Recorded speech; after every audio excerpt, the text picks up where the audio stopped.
Es patiešām priecājos, ka tika uzaicināts šodien. Un tas, ko runā jau pacientu organizācijas, ka pacienti nevienmēr ir gatavi runāt par kolorektālo vēzi, jāsaka, ka arī veselības ministrijā nevarēja atrast daudz cilvēkus, kas gribētu par to runāt, un tas ir bēdīgi. Bet tāpēc jau mēs nebāzīsim kā strausu galvas smiltīs, problēmas no tās nerisināsies. Un ir ļoti svarīgi viņus apzināties. Un tas, ka Latvija pēdējos gados ir strādājusi ekstremālā finansu režīmā, Latvijā tas ir viennozīmīgi, un daudzas lietas ir saistītas tieši ar finansējumu. Bet tas, ko dara šodien pacienti, ka viņi runā, stāsta savus stāstus, un ka viņi izies sabiedrībā, tas ir ļoti, ļoti svarīgi. Es patiešām aicinu to darīt vēl vairāk, jo tas būtu milzīgs atbalsts arī veselības ministrijai un ierēģiem cīnīties par papildus finansējumu veselības aprūpē. Daudzas lietas mēs tad varētu risināt daudz vienkāršāk. Bet viss jau nav tikai finansējumā, un tāpēc es nedaudz ieskicēšu to situāciju, kāda tad viņi ir saušajos skaitļos, kas nonāk līdz ierēģiem, un viņi nav priecīgi, un man uzreiz ir jāsaka, ka es godīgi jūs priekšā varu stāvēt un teikt, ka mums nav ar ko lepoties. Mums noteikti ir jāstrādā, lai šo situāciju mainītu. Par 2012. gadu es gribēju nedaudz ievada vietā, un tie ir šie skaitļi, uzskaitīti esošie pacienti, vispār kopumā Latvijā ar kolorektālo vēzi, ir 6412. No tiem miruši vairāk kā 700, un miruši pirmajā gadā pēc diagnozes uzstādīšanas ir 404 pacienti. Tas ir ļoti augsts skaitlis no tā kopīgā pacientu skaita, kas mums ir. Un ļoti interesanti ir, ka diagnozi pēc nāves mēs uzstādām 13% pacientu, respektīvi viņi ir nomiruši, nezinot, ka viņiem ir kolorektālais vēzis. Protams, runājot par galvenajiem nāves cēloņiem Latvijā, es nevaru neminēt šos, tie ir paši galvenie, un pie tiem arī jāstrādā veidojot veselības aprūpes politiku. Pirmā vietā ir asinsrites sistēmas, bet otrā vietā sistēmas slimības, bet otrajā vietā stabili un ļaunprātīgie audzēji. Un jāsaka, ka tiešām tendence kopumā visām saslimšanām ir pieauga. Ne tikai kolorektālajām vēzim, bet arī citas onkoloģiskās saslimšanas ir ar tendenci Latvijā pieauga. No jauna reģistrēta onkoloģisko pacientu skaits uz 1000 iedzīvotājiem, te vienkārši var redzēt, kā viņš aug dinamikā uz 1000 iedzīvotājiem, un arī šeit tā dinamika ir ļoti strauja. Par valsts apmaksātām onkoloģisko pacientu profilaktiskajām apskatēm. Jāsaka, ka mums ir tikai 3 skrīningu programmas, kas attiecas uz krūts vēzi, dzemdes kakla vēzi un kolorektālo vēzi. Kam tas tiešām ir stājies spēkā tikai 2009. gadā. Mēs esam sākuši veikt skrīninga analīzes un piedāvāt tās pacientiem par valsts naudu. To reglamentē mūsu 1046. noteikumi. Un vēlāk es pieskāršos arī tam, kā iet ar šiem skrīningiem, bet jāsaka, ka tiešām nevarētu teikt, ka skrīninga programmas darbojas ļoti veiksmīgi. Par diagnostiku, kāda tieši kolorektālajām vēziem pieejama. Tad Latvijā skrīnings tests, slēpto asinu tests un pacientiem pilnīgi taisnība. Lielākoties šo nosūtīšanu regulē ģimenes ārsti savās praksēs. Tiek aicināti pacienti pēc 50 gadiem ar intervālu 1 gadu. Un ģimenes ārsti ir spējuši mums ar šo nodrošināt tikai nedaudz vairāk kā 7% skrīninga. Un nākamajās periodos mēs no viņiem gribētu sagaidīt vismaz 8. Manuprāt, ar zema vēlme no veselības ministrijas puses ir zema piekrišana tam, ko ir gatavi izdarīt ģimenes ārsti. Jo tad, kad mēs diskutējām ar viņiem par šiem kvalitātes kritērijiem un ieminamies par augstākiem skaitļiem, tad viņi uzskata, ka tas viņiem ir ārkārtīgi sarežģīti. Tas, protams, mums liek domāt par to, ka ir jādomā par tiešā skrīninga uzaicinājumiem, par ko jau pacienti ir minējuši. Tātad pēc skrīninga veikšanas ģimenes ārsts nosūta pēc savas kompetences pacientu tālāk uz izmeklējumiem uz kolonoskopiju. Un arī šeit nevienmēr mēs varam uzskatīt, ka šī saite darbojās labi, jo tiešām šī ģimenes ārsta kompetence izvērtēt, vai šīs slēptās asins ir saistīts ar 1, 2 vai 3 diagnozi, un vai viņš tiešām uzaicina jāaicina pacientu doties uz to kolonoskopiju un arī nokontrolēt to. Par to arī mums nav ļoti precīzu datu, kā ģimenes ārsti ar to strādā. Tālāk šie paraugi tātad iet uz laboratoriju, līmpmēslu histoloģiskās izmeklēšanas veids tikai tad, kad jau ir operatīvas iejaukšanās. Un ārpus Rīgas tikai vēl 2 pilsētās Liepājā un Daugavpilī. Šeit ir zarnu vēža skrīningi. Absolūtos skaitļos tātad 12. gadā ir veikuši 60,000 pacientu, vairāk kā 60,000 pacientu. Un jāsaka, ka skrīnings 12. gadā ir pieaudzis skaitļos, bet tomēr saglabājas mazs. Un jāsaka, ka šīs kampaņas, ja mēs teicām, ka nepieaug, viņš tomēr pieaug, tas ir absolūti neapmierinošs pieaugums, ja veicams masīvas kampaņas un šī atsaucība no pacientiem nav liela. Bet Latvijā mums ir tāda problēma, un viņa nav tikai ar kolorektālā vēža skrīningiem, arī ar citiem skrīningiem un vispār cilvēku attieksmi pret savu veselību. Un lielā mērā es domāju, ka tas ir saistīts ar mūsu izglītības līmeni, ar to, kādā veidā mēs rūpējamies par savu veselību, cik lielā vērtē mēs paši katrs individs viņu turam. Un tas atspoguļojās arī tajos skaitļos, kas ir pēc tam manā prezentācijā. Saslimstība ar zarnu vēzi arī pieaug. Šeit es izdalīju šīs 4 grupas, ko parasti arī izdala, bet tiešām ir taisnīgi pacientiem, ka pēdējā gada laikā strauji pieaugusi saslimstība un turpina pieaugt šī tendence ir nemainīga, un tad mums ir jārēģē.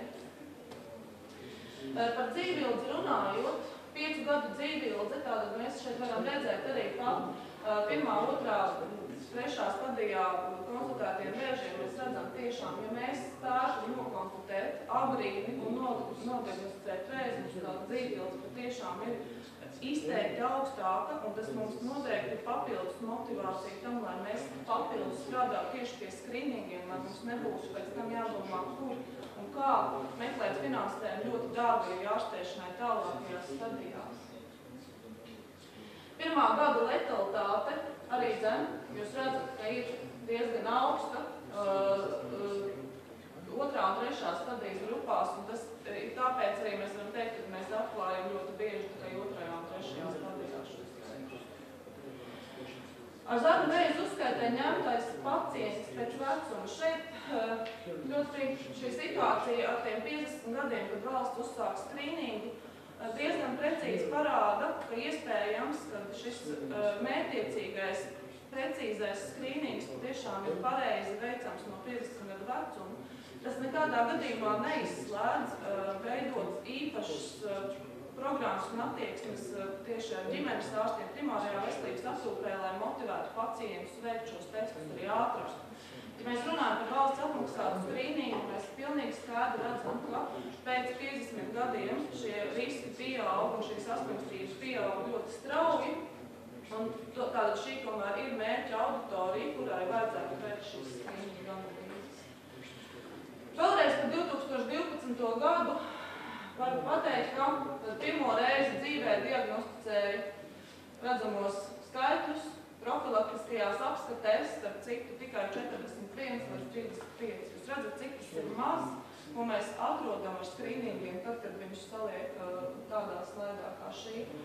Un 1. un 2. stadijā mēs atrodam pusi no visiem apmēram, tālāk jau 3. un 4. stadija, kas ir ļoti daudz. Runājot tālāk par ārstēšanu,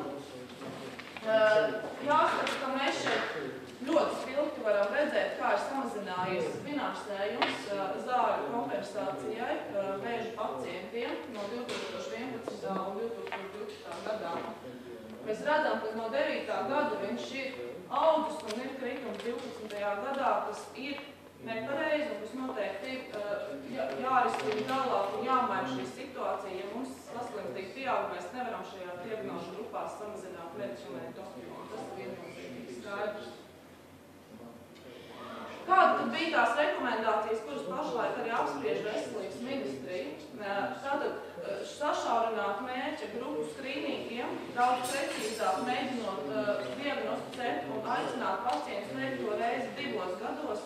Un, manuprāt, tas ir pareizi, jo varbūt katru gadu nomeklēt pacientu pat uz vispārēju profilaktisku apskati mēs nevaram, bet reizi pēdējos gados akcentē tieši zarnuvēža skrīningu, iespējams uz pacientu psiholoģiski, kas iedarbotos vienkāršāk un labāk. Atgādinājumu vēstulē minēja arī pacienti, un šeit ļoti liela nozīme būtu tieši sadarbībai primārās veselības ārstiem un Nacionālo veselības dienestu, lai mēs tiešām tos pacientus, kuri nav veikuši šo skrīningus, atkārtot, uzaicināt un atgādināt. Eksperti arī norādīja, ka katram izsūtīt vēstuli iespējams nebūtu labākais, jo, ja mēs spētu ģimenes ārstiem vienoties par to, ka viņi paaugstina šo te motivāciju pacientu vidū, tad atgādinājums par neierašanos uz skrīningu iespējams nostrādāt labāk nekā vienkārši aicinājums, kurš atnāk. Jāskat arī, kad eksperti vērtēja šos uzaicinājumu tekstus un citās skrīningu vēstulēs, kas ir dzeniski aptvērts un krūtsvēs, un arī tur atrada, teiksim, nepietiekami uzrunājošu šo te vēstuli, lai pacients dotos uz skrīningu. Par kampaņām arī pacienti pieskārās, bet nevienmēr tās ir efektīvas, un tāpēc man šķiet ļoti svarīgi runāt arī par veselības mācību, kas ir viena no veselības ministrijas prioritātēm skolās, lai mēs iemācītu bērniem attieksmi pret veselību, ne tikai ir runa par seksuālo un reproduktīvo veselību, un mēs bieži runājam par veselības mācību, bet arī par vispār attieksmi, par šīm saslimšanām, kādas viņas ir, kuros vecuma grupās, kādi ir riska faktori, lai mēs jau laicīgi, jo kampaņas strādā daudz mazākā mērā nekā ieaudzināta sabiedrībā jau no bērnības attieksmi pret veselību. Ir arī ASI sensoru testus ieteikuši pielietot Latvijā eksperti, kā arī pielietot centralizētas laboratorijas, lai visi šie dati mums būtu vienkops un mēs varētu vienlaicīgi labāk izsakot, kā pacienti šos testus un skrīningus veids. Nu, protams, mērķiecīgas kampaņas uz riska grupām vērstas. Nobeigumā es gribu pateikt, ka ir ļoti būtiski, un šo slaidus es ieliku ar nodomu, jo es vēlreiz gribu teikt, ka tas, ka jūs skaļi kā pacienti runājat, un mēs kā ministrija esam gatavi dialogam, ir ļoti svarīgi saprast, ka valstī ir jāiegūta finansējums veselības aprūpē, un tā nav tikai veselības ministrijas kompetence, tā ir finanšu ministrija, tā ir ministra prezidenta atbildība. Es aicinu pacientus runāt skaļi un stāstīt par šīm problēmām, arī šīs individuālos stāstus, lai viņi varbūt tās nomotivētu politiķus vairāk ieklausīties tajā, kādas ir pacientu problēmas un kāpēc ir vajadzīgs pieaugums veselības aprūpes budžetā. Nobeigumā slaids par to, kāda mēs izskatāmies uz kopējā fonda finansējums veselības aprūpē Latvijā. Un es domāju, tas ļoti labi ilustrē arī to, ka mēs nevaram palielīties ar veiksmīgām politikām daudzās pacientu aprūpes jomās. Par ārstēšanu runājot, arī bija taisnība un tiešām jāatzīst, ka nav nedz pieejami tik tie pakalpojumi, kas būtu nepieciešami, nedz arī medikamenti, kas lielā mērā saistīti ar finansējumu. Un runājot par plānu, kurš jāgroza, es domāju, ka tie dati, kas mums pašlaik rāda to, ka situācija neuzlabojās šajā ziņojumā, kas ministru kabinetā būs šī gada laikā, nebūs nekā priecīga, un viņš būs ar rekomendāciju pārrakstīt šo ziņojumu un pārrakstīt šo plānu onkoloģisko pacientu aprūpē Latvijā, kolaterālā vēža pacientu aprūpē Latvijā. Es domāju, ka šī gada laikā tas ir ierakstīts rīkojumi, ka ir šādam ziņojumam jānāk, un mēs varēsim izvērtēt tātad šī plāna, kam bija jādarbojas no 2009. Līdz 15. gadam rezultātus, lai sasparotos veidot jaunu politiku, jaunu plānu, tur pacientiem, es domāju, būs ļoti liela loma šī plāna tapšanā. Paldies! Es tiešām priecājos, ka es varēšu šodien runāt un aicināt jūs vēlreiz uz diskusiju.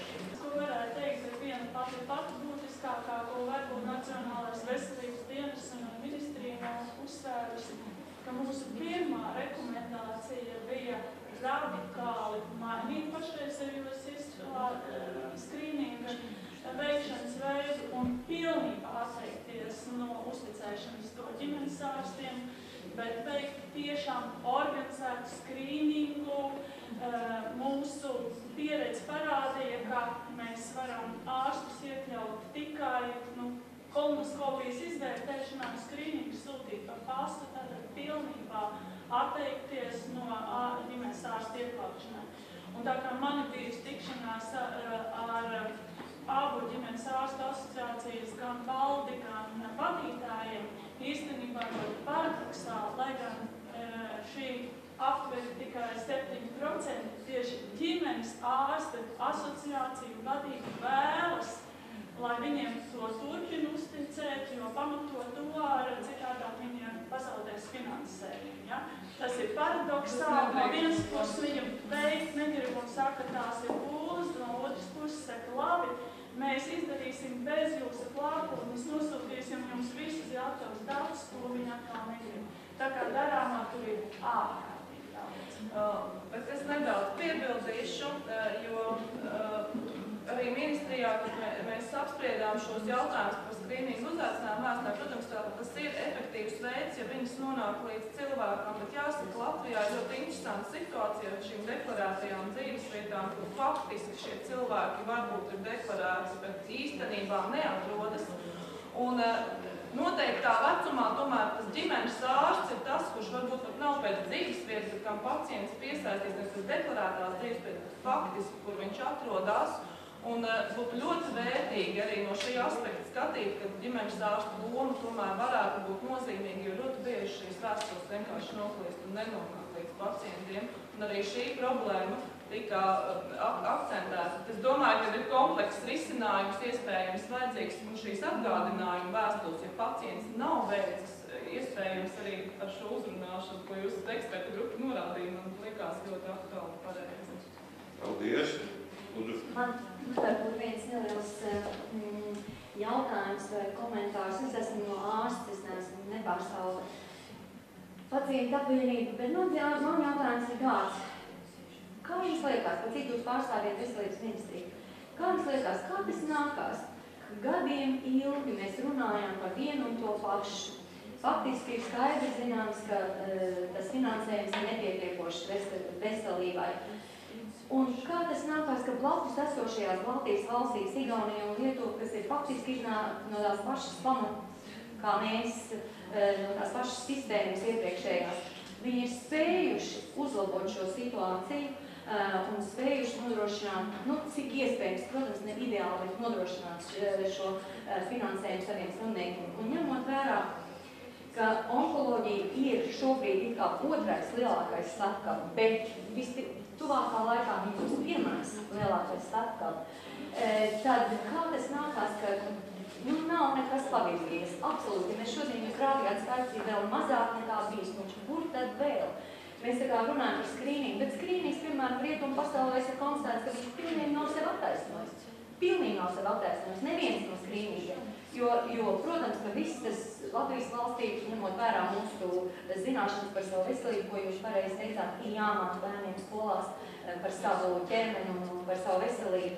Rietumu sabiedrība jau to ir sasniegusi, un pacienti iet ar sūdzībām, ar minimālām sūdzībām, un viņiem tiek diagnosticēts vēzis, saulaicīgi, viņi saņem labu ārstēšanu, un rezultāts ir sasniegts. Šobrīd mēs Latvijā lažamies ir neapzinīgi, bet tas neapzinīgums cilvēkos jau ir tas rezultāts, ko tad mēs beigās viņš ir saulaicīgi atnācis un konstatēts vēzis pirmajā, otrajā stadijā, tiklīdz viņam parādās kaut kāda izplatība, mēs neesam spējīgi neko darīt, ja? Un viņš paliek šo nelaimīgo cilvēku skaidā. Kā jūs redziet, cik tālu ilgi gan mums ir jāgaida, lai kaut vai sasniegtos Lietuvas un Igaunijas stāvokli, kaut vai tik daudz. Un gada no gada ir viens un tas pats. Es pilnīgi piekrītu, patiesībā tas, kāpēc es pašlaik esmu ministrijā, ir tieši šis jautājums, kur gribēju atrast atbildi, nonākt tur un redzēt, kāpēc. Un, godīgi sakot, es redzu, ka tā lielā mērā ir politiskā izšķiršanās un griba, kādā veidā mēs sadalām finansējumu kopumā valstī. Un runājot par veselības aprūpes budžetu, viņš pašlaik ir tik mazs, ka jebkuru, kur mēs arī vēlētos kādam palielināt un teikt, ka jā, šī ir prioritāte, tad cik tur rastos prioritāte atkal pēc 2 gadiem. Tas nozīmē, ka mums ir vajadzīgs papildus finansējums. Runājot par to, ka pacienti neiet ar minimālām sūdzībām pie ārsta, jūs ziniet, tas ir apgūtais sloks. Ja valstī ir tāda politika, kas rada cilvēkus sajūtu, ka mums ir nepieejami medicīnas pakalpojumi, cilvēki sāk saprast, ka viņiem nav pieejams pakalpojums tajā brīdī, kad viņiem tas nepieciešams, un, protams, vēršās novērot pie ārstiem. Tā kā es patiešām uzskatu, ka jebkurš šīs problēma aktualizācija un ar to, ka mēs varam iet un teikt, ka mums vajag papildus finansējumu, tā izskaitā šai pacientu grupai, šai pacientu grupai un šai pacientu grupai, tas ir ļoti svarīgi, un arī pacientu balsis un ārstu balsis ir svarīgas, lai uzrunātu kopumā politikas veidotājs valstī, ne tikai veselības politikas veidotājs.